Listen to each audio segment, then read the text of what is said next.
Hola, hoy vamos a meternos en la cocina de la psicología para ver cómo se construye un test. Veremos cómo se pasa de una idea, algo totalmente abstracto, a una herramienta de medición real y concreta. Bueno, empecemos con la pregunta del millón. A ver, ¿cómo se mide algo que no se puede ver? Pensemos en la creatividad, el estrés, la inteligencia. No son cosas que podamos tocar o pesar. Pues bien, este es precisamente el gran reto que intenta resolver la psicometría, que es, básicamente, la ciencia de la medición en psicología. Ojo, porque no todos los instrumentos son iguales. Por un lado, tenemos los tests cognitivos, como un examen de matemáticas donde hay respuestas correctas e incorrectas. Sencillo. Pero por otro, están los tests no cognitivos, como una escala de actitudes o un test de personalidad. Aquí no hay respuestas buenas o malas, simplemente reflejan cómo es una persona o qué opina. Para entender bien todo este proceso, hemos preparado un recorrido en 5 pasos. Primero, veremos cómo se mide lo invisible. Luego, las 3 preguntas clave que hay que hacerse sí o sí. Después, cómo se diseña el plano del test, cómo se crea la pregunta perfecta y, por último, cómo es esa primera prueba de fuego. Venga, pues vamos con el primer punto, medir lo invisible. Y aquí el gran desafío es definir con total claridad qué es exactamente lo que queremos medir. En psicometría, a esa cosa que no vemos la llamamos constructo. Por ejemplo, la impulsividad. No podemos ver la impulsividad en sí, pero sí podemos observar comportamientos que la delatan, tomar decisiones muy deprisa, preferir planes improvisados. Un buen test lo que hace es medir ese constructo a través de esas conductas que sí podemos ver y registrar. Así que la clave es esa, convertir un concepto abstracto en comportamientos que se puedan medir. Perfecto. Pasemos ahora a los cimientos del test. Esto es como construir una casa. Antes de poner un solo ladrillo, o en nuestro caso, de escribir una sola pregunta, hace falta tener un plano muy claro.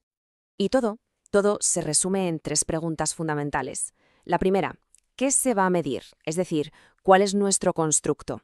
La segunda, ¿a quién se va a medir? Porque claro, no es lo mismo un test para niños que para adultos. Y la tercera, ¿para qué se va a medir? El motivo, el uso que se le va a dar, lo condiciona absolutamente todo.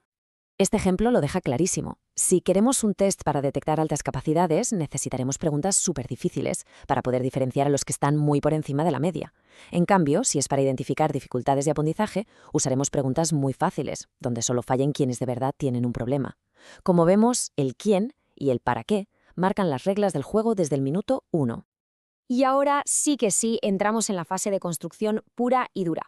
Aquí es donde se crea un plan detallado para garantizar que el test cubra todo lo que tiene que cubrir y además de forma equilibrada.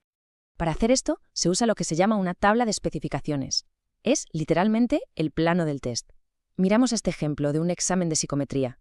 Las columnas son los temas, con el peso que tiene cada uno, y las filas son las habilidades que se quieren evaluar.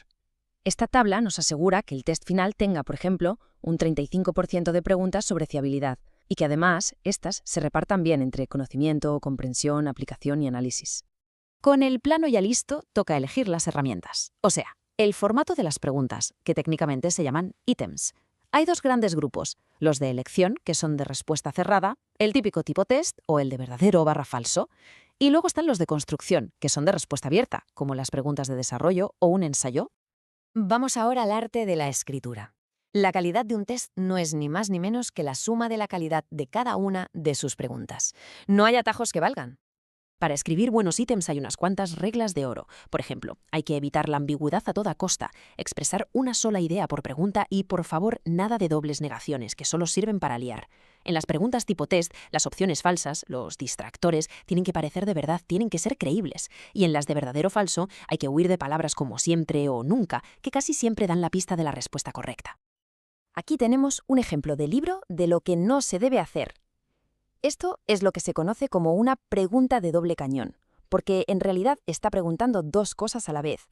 ¿Qué pasa si alguien está a favor de reducir el consumo pero en contra de subir los impuestos? Pues que no puede contestar bien. La solución, como se puede imaginar, es bastante simple, dividirla en 2 preguntas, una sobre la reducción del consumo y otra sobre los impuestos. Así de fácil. Cada pregunta, una única idea. Una vez tenemos todas las preguntas escritas, el trabajo no ha acabado, ni mucho menos. Ahora el test tiene que pasar un control de calidad súper estricto. Esto incluye que lo revisen expertos y, sobre todo, hacer una prueba piloto para ver qué tal funciona en el mundo real. Y en esta fase surge un problema muy gordo, sobre todo en los test de elección múltiple. ¿Qué hacemos con la gente que responde al azar? Porque, claro, acertar de chiripa puede inflar la nota de alguien, y eso no es justo. Imaginemos que alguien saca un 15 sobre 20. Parece una buena nota, ¿verdad? Pero, ¿y si de esas 15 preguntas acertadas, 5 han sido por pura potra? Pues esa nota ya no refleja su conocimiento real. Para solucionar esto, en psicometría se usa una fórmula para corregir los aciertos por azar. La idea es la siguiente. La puntuación final corregida es igual al número de aciertos menos los errores divididos entre el número de opciones de respuesta menos 1. La lógica es que los fallos nos dan una pista de cuántos ha contestado a voleo. En resumen, se penalizan los errores porque se asume que si alguien falla es porque ha estado adivinando. Si aplicamos esa fórmula a nuestro ejemplo, y suponemos que las 5 respuestas mal eran de preguntas con solo 2 opciones, la puntuación bajaría de un 15 a un 10 sobre 20. Fíjate qué diferencia. El resultado es una medida mucho más justa y precisa del conocimiento real. Como hemos podido comprobar, construir un buen test psicológico no tiene nada que ver con la improvisación o el azar. Es un proceso científico muy metódico donde cada paso está pensado para que la herramienta final sea lo más precisa y fiable posible. Así que, la próxima vez que nos encontremos con uno de esos test de personalidad de Internet, quizás surjan otras preguntas. ¿Estará bien definido el constructo que mide? ¿Las preguntas serán claras, no serán ambiguas? ¿Lo habrán probado antes? Porque tener un poco de conocimiento sobre cómo se hacen las cosas nos da el poder de ser más críticos con las herramientas que pretenden conocernos.